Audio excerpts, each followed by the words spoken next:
When should you shoot a cop? That question, even without an answer, makes most law-abiding taxpayers go into knee-jerk conniptions. The indoctrinated masses all race to see who can be first and loudest to proclaim that it is never okay to forcibly resist law enforcement. In doing so, they also inadvertently demonstrate why so much of human history has been plagued by tyranny and oppression. In an ideal world, cops would do nothing except protect people from thieves and attackers, in which case shooting a cop would never be justified. In the real world, however, far more injustice, violence, torture, theft, and outright murder has been committed in the name of law enforcement than has been committed in spite of it. To get a little perspective, try watching a documentary or two about some of the atrocities committed by the regimes of Stalin or Lenin or Chairman Mao or Hitler or Pol Pot or any number of other tyrants in history. Pause the film when the jackboots are just about to herd innocent people into the cattle cars or just about to gun them down as they stand on the edge of a ditch, and then ask yourself the question, when should you shoot a cop? Keep in mind, the evils of those regimes were committed in the name of law. And as much as the statement may make people cringe, the history of the human race would have been a lot less gruesome if there had been a lot more cop killers around to deal with the state mercenaries of those regimes. Now, people don't mind when you point out the tyranny that has happened in other countries, but most have a hard time viewing their own country, their own government, and their own law enforcers in any sort of objective way. Having been trained to feel a blind loyalty to the ruling class of the particular piece of dirt they live on, also known as patriotism, and having been trained to believe that obedience is a virtue, the idea of forcibly resisting law enforcement is simply unthinkable to many. Literally, they can't even think about it. And humanity has suffered horribly because of it. It is a testament to the effectiveness of authoritarian indoctrination that literally billions of people throughout history have begged and screamed and cried in the face of authoritarian injustice and oppression, but only a tiny fraction have ever actually lifted a finger to try to stop it. Even when people can recognize tyranny and oppression, they still usually talk about working within the system, the same system that's responsible for the tyranny and the oppression. People want to believe that the system will, sooner or later, provide justice. The last thing they want to consider is that they should illegally resist, that if they want to achieve justice, they must become criminals and terrorists, which is what anyone who resists legal injustice is automatically labeled. But history shows all too well that those who fight for freedom and justice almost always do so illegally, i.e., without the permission of the ruling class. If politicians think that they have the right to impose any law they want, and cops have the attitude that as long as it's called law, they will enforce it, what is there to prevent complete tyranny?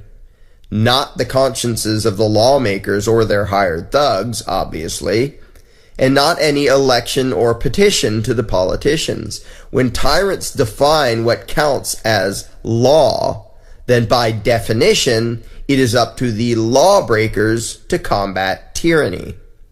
Pick any example of abuse of power, whether it's the fascist so-called war on drugs, the police thuggery that has become so common, the random stops and searches now routinely carried out in the name of security, such as at airports, border checkpoints that aren't even at the border, sobriety checkpoints, and so on, or any other example. Now ask yourself the uncomfortable question. If it's wrong for cops to do these things, doesn't that imply that the people have a right to resist such actions?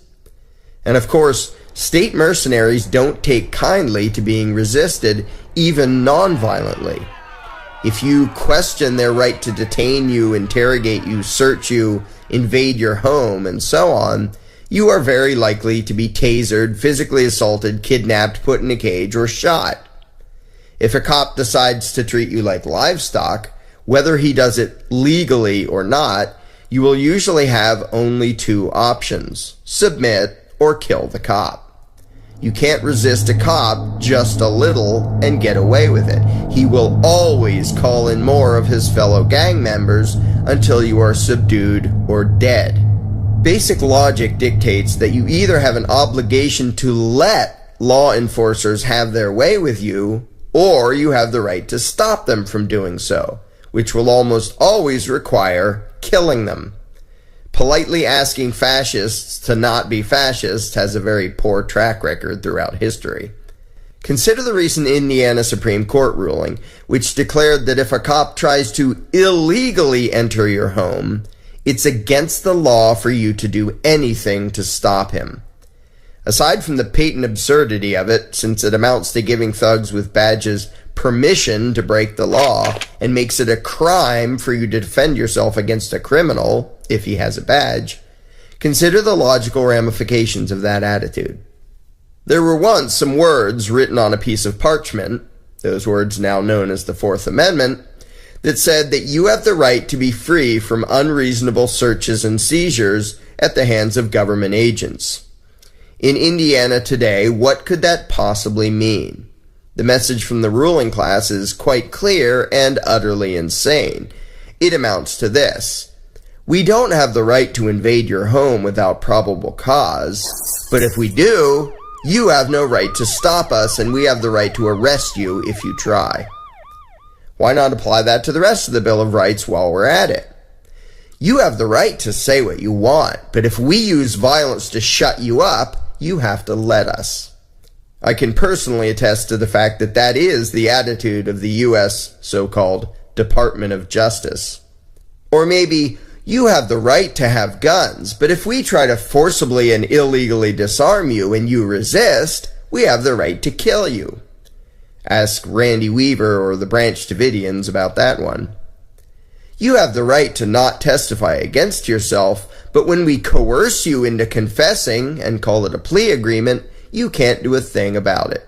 What good is a right? What does the term right even mean if you have an obligation to allow jackboots to violate your so-called rights?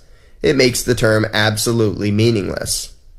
To be blunt, if you have the right to do A, it means that if someone tries to stop you from doing A, even if he has a badge and a politician's scribble, sometimes called law, on his side, you have the right to use whatever amount of force is necessary to resist that person. That's what it means to have an unalienable right. If you have the unalienable right to speak your mind, a la the First Amendment, then if all else fails, you have the right to kill government agents who try to shut you up. If you have the unalienable right to be armed, then if all else fails, you have the right to kill government agents who try to disarm you. If you have the right to not be subjected to unreasonable searches and seizures, then if all else fails, you have the right to kill government agents who try to inflict those upon you. Those who are proud to be law-abiding don't like to hear this and don't like to think about this, but what's the alternative? If you do not have the right to forcibly resist so-called legal injustice, that logically implies that you have an obligation to allow government agents to do absolutely anything they want to you, your home, your family, your neighbors, and so on.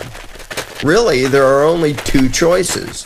You are a slave, the property of the politicians without any rights at all, or you have the right to violently resist government attempts to oppress you. There can be no other option. Of course, on a practical level, openly resisting the gang called government is usually very hazardous to one's health. But there is a big difference between obeying for the sake of self-preservation, which is often necessary and rational, and feeling a moral obligation to go along with whatever the ruling class wants to do to you, which is pathetic and insane. Most of the incomprehensible atrocities that have occurred throughout history were due in large part to the fact that most people answer never to the question of when should you shoot a cop.